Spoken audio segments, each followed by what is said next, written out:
Assalamualaikum warahmatullahi wabarakatuh. Apa kabar Anak Ibu hari ini?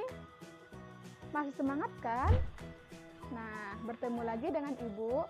Nama Ibu adalah Mayang Permatasari. Anak-anak Ibu dapat memanggil Ibu Mayang. Ibu mengajar di SDN 11 Bukit Apit Puhun, Kota Bukit Tinggi. Nah, hari ini kita akan belajar tentang pelajaran kelas 3, tema 3, subtema 2 tentang wujud benda. Nah, apa saja sih wujud benda itu? Lalu, apa saja sifat dari benda tersebut? Nah, mari kita bahas satu persatu. Adapun kompetensi dasar yang akan kita capai pada pembelajaran kali ini adalah menggali informasi tentang konsep perubahan benda dalam kehidupan sehari-hari. Dan tujuan pembelajarannya yaitu Ananda dapat memahami perbedaan wujud benda di lingkungan sekitar dan Ananda dapat memahami sifat-sifat benda berdasarkan wujudnya. Nah, anak-anak Ibu, wujud benda ada 3 macam, yaitu yang pertama benda padat. Contohnya adalah lemari, kursi, pensil, meja, dan lain-lain. Yang kedua, wujud benda yaitu cair. Contohnya adalah air, minyak, oli, dan lain-lain. Yang ketiga, benda gas. Contohnya adalah udara yang kita tiupkan ke dalam balon, dan gas LPG, dan lain sebagainya. Nah, mari kita bahas satu persatu. Yang pertama yaitu benda padat. Benda padat mempunyai sifat-sifat. Yang pertama yaitu bentuk dan volumenya tetap walaupun tempatnya berubah. Yang kedua, memiliki berat dan massa yang tetap. Yang ketiga, dapat digenggam. Yang keempat, dapat berubah bentuk dengan cara tertentu, seperti ditekan, dipotong, dan lain-lain. Yang kelima, dapat berubah wujud menjadi cair atau gas. Nah, mari simak penjelasan Ibu satu persatu. Yang pertama, sifat benda padat yaitu bentuk dan volumenya tetap walaupun tempatnya berubah. Contohnya, ketika kita memasukkan pensil ke dalam gelas, maka bentuk dan volume pensil tidak akan berubah. Dan jika kita pindahkan pensil tersebut ke tempat yang lain, bentuk dan volumenya juga tidak akan berubah. Yang kedua, memiliki berat dan massa yang tetap. Hal ini dapat kita lihat ketika kita memasukkan pensil ke dalam gelas atau ke dalam apapun. Berat dan massa pensil tidak akan berubah menjadi lebih ringan ataupun lebih berat. Nah, yang ketiga, dapat berubah bentuk dengan cara tertentu seperti ditekan, dipotong, dan lain-lain. Contohnya adalah kayu, dapat dibentuk dengan cara dipotong-potong menjadi lemari. Yang kedua, tanah liat bisa ditekan-tekan dan dibentuk sehingga dapat berubah bentuk menjadi vas bunga. Yang keempat yaitu dapat berubah wujud menjadi cair atau menjadi gas. Contohnya yang pertama adalah es.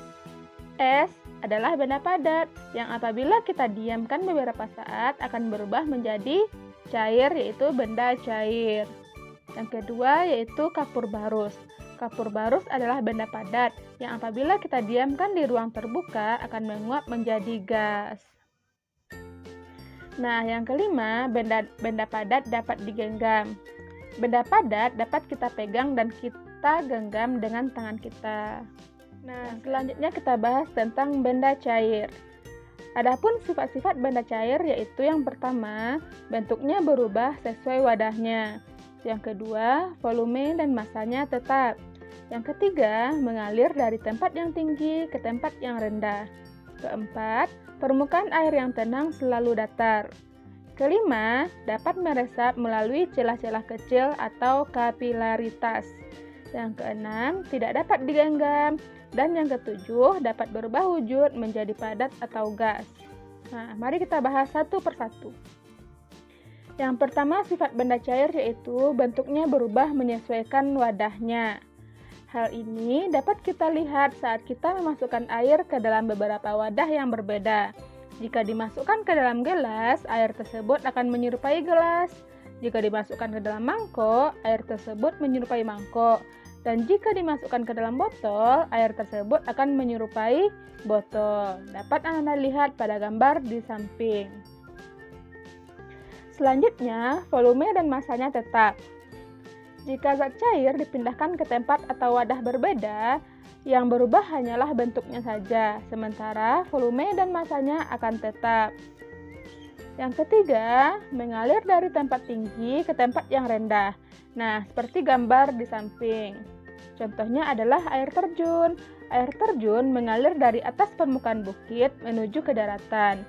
Atau bisa juga kita lihat dari air sungai yang mengalir dari bukit menuju ke laut. Selanjutnya, permukaan air yang tenang selalu datar. Nah, coba anak ibu perhatikan gambar di samping. Berdasarkan gambar di samping, permukaan air yang botolnya tegak sama datarnya dengan permukaan air yang botolnya dimiringkan. Karena sifat air dari benda cair adalah zat cair yang tenang, permukaannya selalu datar. Selanjutnya, dapat meresap melalui celah-celah kecil.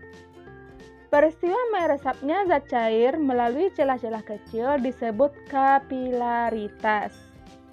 Sifat zat cair ini dimanfaatkan pada penggunaan lampu minyak atau kompor minyak, kan ke segala arah. Hal ini dapat kita lihat jika kita memasukkan air ke dalam botol yang sudah diberi beberapa lubang. Air akan menekan ke segala arah, sehingga air akan keluar melalui lubang tersebut. Selanjutnya, air tidak dapat digenggam. Zat cair hanya bisa kita pegang namun tidak dapat kita genggam. Yang kedelapan, dapat berubah menjadi benda padat atau benda gas. Contohnya adalah air.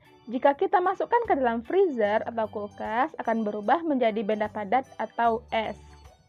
Dan contoh selanjutnya adalah parfum. Parfum yang bentuknya cair ketika disemprotkan akan berubah menjadi gas. Nah, contoh benda cair yang dapat kita temukan di kehidupan sehari-hari yang pertama adalah madu, yang kedua adalah minyak goreng, dan yang ketiga sirup. Nah, coba Anda cari contoh benda cair yang ada di sekitarmu. Nah, selanjutnya adalah benda gas. Apa sih sifat-sifat dari benda gas tersebut? Nah, yang pertama yaitu bentuk dan volumenya berubah. Yang kedua, menempati ruang. Yang ketiga, menekan ke segala arah. Yang keempat, tidak dapat digenggam namun bisa dirasakan. Yang kelima, dapat berubah wujud menjadi benda cair atau benda padat. Yang keenam, tidak dapat dilihat tapi bisa dirasakan. Nah, mari kita bahas satu persatu. Yang pertama yaitu bentuk dan volumenya berubah. Bentuk dan volume benda gas akan berubah sesuai dengan wadah yang ditempatinya. Contohnya seperti gambar di samping. Yang kedua, benda gas menempati ruang. Hal ini bisa kita lihat ketika kita meniupkan udara ke dalam balon. Udara akan menempati seluruh ruangan di dalam balon. Yang ketiga, menekan ke segala arah. Coba anak ibu perhatikan gambar di samping. Saat anak pada gambar di samping meniupkan udara ke dalam balon, maka udara yang masuk akan menekan ke segala arah. Jika balon tersebut kita tiup terus-menerus, maka balon tersebut akan meletus, karena balon tersebut tidak bisa menahan tekanan udara yang masuk ke dalamnya. Selanjutnya, benda gas dapat berubah wujud menjadi zat padat atau zat cair. Contohnya adalah embun di pagi hari, adalah contoh dari perubahan benda gas menjadi cair. Nah, apa saja sih contoh benda gas yang dapat kita temui di kehidupan kita sehari-hari?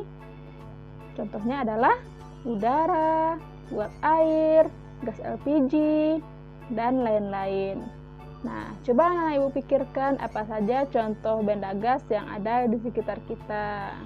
Nah, kesimpulan dari pembelajaran kita hari ini adalah wujud benda dibedakan menjadi 3, yaitu benda padat, benda cair, dan benda gas. Setiap wujud benda ini mempunyai sifat-sifat tertentu.